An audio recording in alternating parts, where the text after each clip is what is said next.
Hi friends, आज के इस वीडियो में हम बात करेंगे व्हाट इज़ न्यू क्वाड। ये न्यू क्वाड क्या है, इससे इंडिया क्या अचीव करना चाहता है, क्योंकि इंडिया भी इस न्यू क्वाड का मेंबर है। हमने पहले एक और क्वाड की बात की थी जो कि इंडो पैसिफिक में था। इंडो पैसिफिक में इंडिया, यूएस, ऑस्ट्रेलिया और जापान, ये चार देश थे जिनको क्वाड का भी नाम दिया जा रहा था, जिसका मेन मकसद था चाइना के राइज को काउंटर करना इंडो पैसिफिक में। अब ये न्यू क्वाड क्या है, जिसको वेस्ट एशियन क्वाड भी बोला जा रहा है, क्योंकि ये वेस्ट एशियन कंट्रीज़ का ग्रुपिंग है जिसमें दो कंट्रीज़ वेस्ट एशिया से आते हैं और इंडिया और यूएस है। वेस्ट एशिया इंडिया के एक्सटेंडेड नेबरहुड में पड़ता है। हम लोग मैप पे भी देखेंगे कि कहाँ कहाँ पे हैं ये देश और इससे क्या हासिल करना चाहते हैं ये देश, ये चार कंट्री जो साथ आए हैं। तो ये नया क्वाड है। क्वाड का मतलब ही होता है जब चार देश साथ आते हैं, क्वाड का मतलब होता है चार। और ये जो चार देश हैं ये कौन कौन से हैं, ये है इंडिया, यूएई, इज़राइल, यूएस। ये चार देश साथ आए हैं, इनकी एक ग्रुप है जिसको नए क्वाड का नाम दिया जा रहा है या फिर वेस्ट एशियन क्वाड का नाम दिया जा रहा है। और भी एक नाम है अदर क्वाड, क्योंकि एक क्वाड पहले से बना हुआ है इंडिया, ऑस्ट्रेलिया, जापान, यूएस का, तो ये दूसरा क्वाड है, इसीलिए इसको अदर क्वाड भी बोलते हैं। तो तीनों एक ही है, new Quad, West Asian Quad और अदर क्वाड। तो आइए समझते हैं कि ये नया क्वाड क्या है और इससे क्या अचीव करेंगे ये सारे देश। तो इंडिया, इज़राइल, यूएई और यूएस, ये चार देश साथ आए हैं क्वाड बनाने के लिए। तो ये चार देश का ग्रुपिंग है इंडिया, इज़राइल, यूएई और यूएस। यूएई का मतलब यूनाइटेड अरब एमिरेट्स, ठीक है। तो ये चार देश साथ आए हैं और इससे क्या होता है कि इससे जो वेस्ट एशियन पॉलिटिक्स है, वेस्ट एशिया की जो जियो पॉलिटिक्स है, उसमें एक नया मोड़ आता है, क्योंकि ये जो चार देश है ये बहुत स्ट्रांग है, बहुत ही मजबूत देश साथ आए हैं।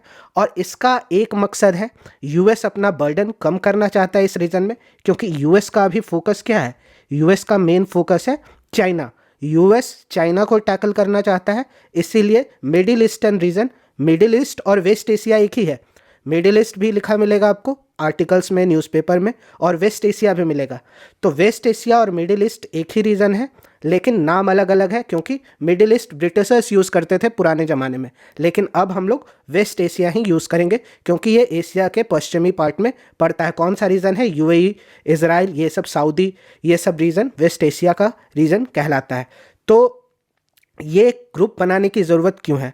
कुछ एक्सपर्ट्स का मानना है कि यूएस अपना बर्डन कम करना चाहता है और इंडिया के रोल को इस रीजन में, क्योंकि इंडिया एक स्ट्रांग शक्ति है, स्ट्रांग पावर है, जिसके रोल को यूएस बढ़ाना चाहता है। और इंडिया भी चाइना के थ्रेट को देख चुका है, हमारे भी चाइना से कॉन्फ्रंटेशन चल रहा है लद्दाख में और भी अरुणाचल और भी अन्य जगहों पे। तो इंडिया चाइना के थ्रेट को समझ चुका है और इंडिया भी इस रीजन में अपना रोल को बढ़ाना चाहता है। और इंडिया का एक पॉलिसी है लुक वेस्ट, जैसे लुक ईस्ट पॉलिसी है वैसे लुक वेस्ट पॉलिसी है। और लुक वेस्ट पॉलिसी के तहत इंडिया गल्फ कंट्रीज़ के साथ, जैसे UAE, Saudi Arabia, Bahrain, Qatar, इनके साथ और भी ज़्यादा अपने टाइज को बढ़ाना चाहता है। इज़राइल के साथ हमारे रिश्ते हमेशा से अच्छे हैं, 1992 के बाद और अच्छे हो गए। तो इंडिया, इज़राइल, यूएई, ये तीन कंट्री साथ आ गए हैं। लेकिन दो कंट्री इसमें से थे जिनका साथ आना आज के 3-4 साल पहले बहुत मुश्किल था। इसका काम, इसका श्रेय जाता है, इनको साथ लाने का श्रेय जाता है यूएस को। वो दो देश कौन से हैं, इज़राइल और यूएई। ये दोनों देश पहले इनके रिलेशन अच्छे नहीं थे, फिर यूएस के मीडिएशन के कारण यूएस इंटरलॉक्यूटर बना। ये यूएस इन दोनों देश को, क्योंकि यूएस के दोनों देश के साथ संबंध अच्छे हैं, तो यूएस इज़राइल और यूएई को साथ लेके आया। इज़राइल और यूएई साथ आए कब, ट्रंप एडमिनिस्ट्रेशन में एक अब्राहम अकॉर्ड साइन हुआ। एक अब्राहम अकॉर्ड साइन होने के बाद, अब्राहम अकॉर्ड का मतलब क्या है कि ये जो दो यहूदियों का देश है इज़राइल, यहूदी इज़राइल से लिंक्ड है और यूनाइटेड अरब एमिरेट्स में मुस्लिम्स रहते हैं, तो ये सारे इब्राहिम रिलीजन के ही पार्ट हैं, अब्राहम की ही संतानें हैं। तो ये अब्राहम अकॉर्ड से ये इज़राइल और यूएई साथ आए हैं। और बहरीन भी बाद में इसके साथ, इज़राइल के साथ रिलेशन स्टैब्लिश किया, क्योंकि पहले ये जो देश थे यूएई और जो गल्फ़ कंट्रीज़ थे वो इज़राइल को नहीं मानते थे, इज़राइल को रिकग्नाइज़ नहीं करते थे। लेकिन अब्राहम अकॉर्ड 2020 में साइन हुआ था सितंबर में। इसके बाद ये जो देश हैं यूएई खास करके इज़राइल को रिकग्नाइज़ करेगा।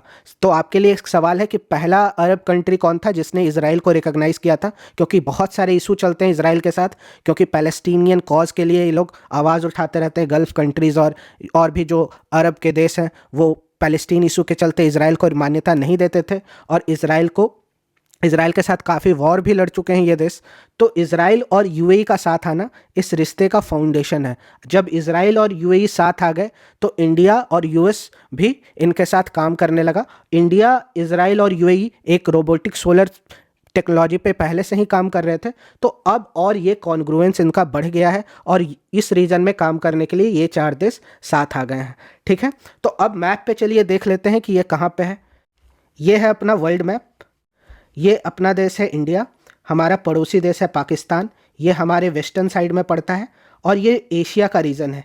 ये इंडिया, चाइना, थाईलैंड, मंगोलिया, रसिया, ये सब, Turkey, Iraq, Iran, Saudi Arabia, ये एशिया का रीजन है। और एशिया के जो पश्चिमी हिस्से हैं, ये पश्चिमी हिस्सा है, इसमें जो देश कहलाते हैं ये वेस्ट एशियन कंट्री कहलाते हैं। तो वेस्ट एशिया में ही आपको यूएई देखने को मिलेगा। यूएई देखिए यहाँ पे है, ये यहाँ पे यूएई है, ये दुबई है और यहाँ पे अपना गुजरात, मुंबई ये है। तो यहाँ से हमारा तेल का सप्लाई होता है। काफ़ी साउथ से जो कामगार हैं वो यूएई में काम करते हैं और यूएई में इंडियन कम्युनिटी काफ़ी स्ट्रांग है। तो ये गल्फ़ देश है, इनको गल्फ़ कहा जाता है, गल्फ़ देश कहा जाता है क्योंकि यहाँ पे पर्शियन गल्फ़ है और यहीं पे स्ट्रेट ऑफ हॉर्मुज़ है। तो ये यूएई है। यूएई, अब इज़राइल कहाँ पे है? इज़राइल, ये वेस्ट एशिया का पार्ट हो गया। इज़राइल यहाँ पे आपको मिलेगा, ये है इज़राइल। इज़राइल है, ये वेस्ट बैंक है और ये मेडिटेरेनियन सी है और यहाँ पे इजिप्ट है। तो इज़राइल, तो यहाँ इज़राइल हो गया, यहाँ यूएई हो गया, यहाँ इंडिया हो गया। और इंडिया इज़राइल का संबंध 1992 के बाद काफ़ी अच्छा हो गया है और प्राइम मिनिस्टर मोदी के लीडरशिप में इज़राइल इंडिया का रिलेशन और भी नए लेवल पे पहुंच गया है। प्राइम मिनिस्टर मोदी के लीडरशिप में गल्फ़ कंट्रीज़ के साथ भी हमारे रिलेशंस इम्प्रूव हुए हैं। आपको याद होगा कि यूएई ने उनको हाईएस्ट जो ऑनर होता है उनसे नवाजा था।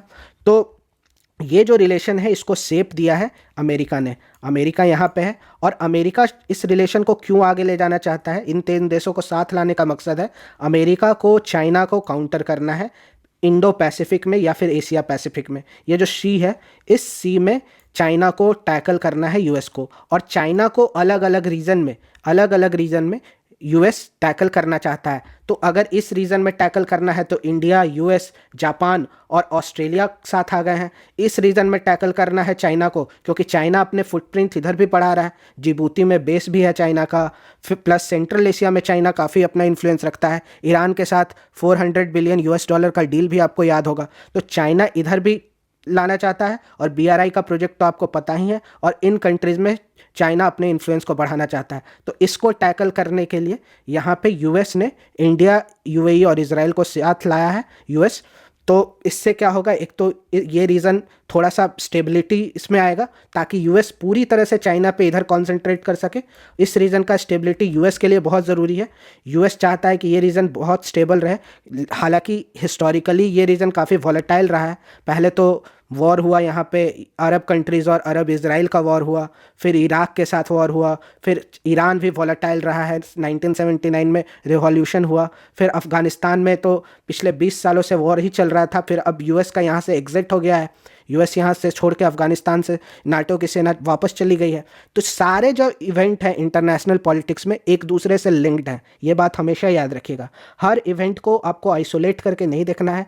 यूएई, इंडिया, इजराइल और यूएस का साथ आना, ऑकस का फॉर्म होना, ऑकस पे भी वीडियो बना के रखा है, आई बटन में है, देख सकते हैं। ऑस्ट्रेलिया, यूके और यूएस का साथ आना, ये प्योरली मिलिट्री पैक्ट है जो कि चाइना के अगेंस्ट है। तो ऑस्ट्रेलिया, यूके, यूएस का साथ आना, इंडिया, जापान, ऑस्ट्रेलिया का क्वाड बनाना और इधर भी एक western Quad, West Asian Quad को बनाना, तो ये सारे एक दूसरे से लिंक्ड हैं। यूएस का अफगानिस्तान से बाहर जाना और यूएस का इस रीजन में चाइना को काउंटर करना। चाइना को काउंटर करना चाहता है यूएस अपनी पिवट टू एशिया पॉलिसी से।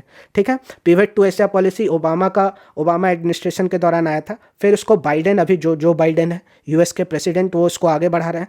तो यूएस इस रीजन में चाइना को बैलेंस करना चाहता है।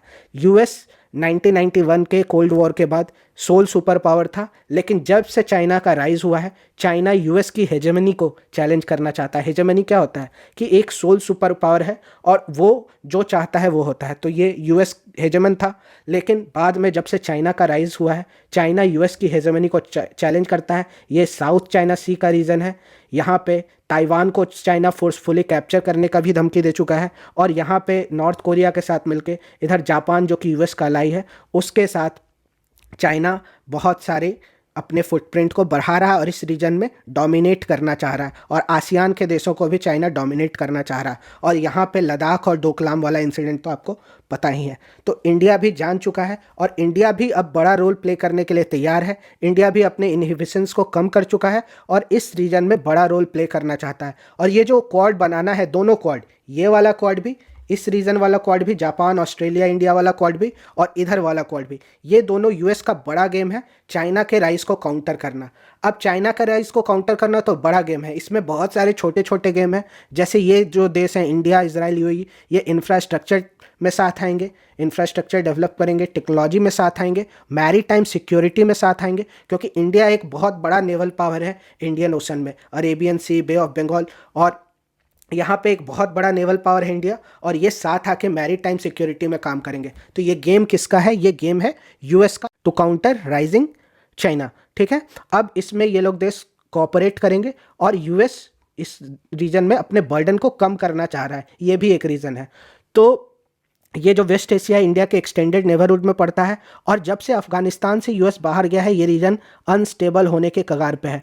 तो इसको भी टैकल करने के लिए ये देश हो सकता है साथ आए फ्यूचर में। तो ये एक अच्छी ग्रुपिंग है और इंडिया के इंटरेस्ट काफ़ी इसमें स्ट्रांग है। अब इंडिया का इस ग्रुपिंग में क्या क्या इंटरेस्ट है? इंडिया का एक तो ऑयल और गैस इधर से आता है एनर्जी नीड के लिए। UAE, Saudi major oil supplier है। सऊदी आरामको इधर इंडिया में भी इन्वेस्ट कर रहा है। इजराइल से हमारा जो डिफेंस डील है वो बढ़ते जा रहा है। ठीक है, और यहाँ पे जो ये जो रीज़न है ये काफ़ी वॉलेटाइल है, और यहाँ पे रिसेंटली मेडिटेरेनियन में भी ऑयल एंड गैस मिला है। तो ये जो कारण है एनर्जी नीड के लिए, बायलैटरल टेक्नोलॉजी के लिए, क्योंकि टेक्नोलॉजी के मामले में यूएई अपना रोल बढ़ाना चाह रहा है, क्योंकि यूएई को पता है कि क्लाइमेट चेंज की वजह से और भी अन्य कारणों की वजह से ये जो ऑयल एंड गैस वाला खेल है वो ज़्यादा दिन तक अब चलेगा नहीं। इसीलिए हम लोग अपने इकोनॉमी है उसको डाइवर्स करेंगे, क्योंकि ये जो देश हैं सऊदी अरेबिया, यूएई, ईरान, ये सब मेनली ऑयल एंड गैस पे निर्भर करते हैं अपनी इकोनॉमी के लिए। लेकिन अब इनको पता चल गया कि जैसे जैसे क्लाइमेट चेंज का मुद्दा आगे बढ़ेगा, इनकी एनर्जी जो है, इनकी जो ऑयल एंड गैस है, वो दुनिया खरीदना धीरे धीरे कम कर देगी, और इसीलिए ये अपने को टेक्नोलॉजी में और ज़्यादा आगे बढ़ाना चाहते हैं ताकि इनकी इकोनॉमी डाइवर्स हो सके, इनको और दूसरी जगहों से पैसे आए। तो ये यूएई का प्लान है, और ये लोग साथ आएंगे। स्पेस में भी इंडिया यूएई हेल्प कर रहे हैं। जैसा कि मैंने आपको बताया, एक सोलर प्रोजेक्ट के लिए इंडिया, यूएई और इजराइल साथ आए थे। तो ये बहुत ही इंपॉर्टेंट ग्रुप है, खास करके रीसेंट जो सिचुएशन बन रही है दुनिया में उसको देखते हुए। ठीक है, तो अब इसके, लेकिन ये जो ग्रुप है वो तो बन गया है, अब इसके चैलेंजेस क्या क्या हैं आइए अब समझ लेते हैं कि चैलेंजेस क्या क्या है इस ग्रुपिंग के पास। बनने के बाद सारा गेम शुरू होता है कि अब इसको चैलेंजेस को टैकल कैसे करेगा। एक तो चाइनीज़ फुटप्रिंट इस रीजन में बढ़ रहा है। दूसरा, ये रीजन काफ़ी वॉलेटाइल है।